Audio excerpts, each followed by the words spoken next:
দুই বাংলার সমান জনপ্রিয় অভিনেত্রী জয়া আহসান, অন্যদিকে মালায়ালাম ইন্ডাস্ট্রির অভিনেত্রী পদ্মপ্রিয়া জানকীর মানও কম ফেমাস না। বলা যেতে পারে দুজনই নিজ নিজ ইন্ডাস্ট্রিতে বেশ পপুলার। আর এই দুই নায়িকা দুজনকে আবিষ্কার করলেন নতুন ভাবে।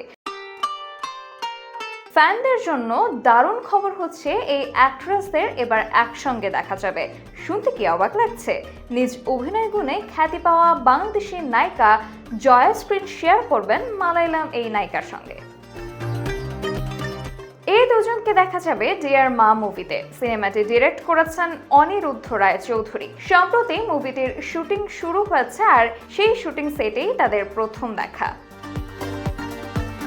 শোনা যায় তাদের দেখা হওয়ার ঘটনা বেশ মজাদার ছিল। জয়াকে পদ্মপ্রিয়া না চিনলেও পদ্মপ্রিয়াকে ঠিকই চিনতেন জয়া। করক সিং সিনেমায় জয়ার অভিনয় দেখে মুগ্ধ হয়ে পরিচালক অনিরুদ্ধ রায় চৌধুরীকে ফোন করে জয়ার ভূয়সী প্রশংসা করেন পদ্মপ্রিয়া।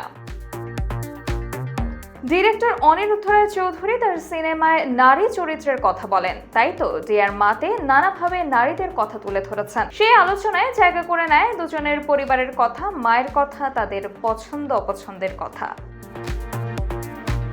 সিনেমার ডিরেক্টরকে নিয়ে বলতে গিয়ে দুই অভিনেত্রী বলেন, তার কাজ মানে আড্ডা ও কাজ, সেটা যে জমে উঠেছে সেটা নিমেষেই বলা যায়। আর এভাবে নায়িকাদের প্রশংসায় ভাসলেন ডিরেক্টর অনিরুদ্ধ রায়। তবে দুই অভিনেত্রীকে পর্দায় কিভাবে দেখা যাবে তার জন্য ফ্যানদের আরো কিছুদিন অপেক্ষা করতে হবে।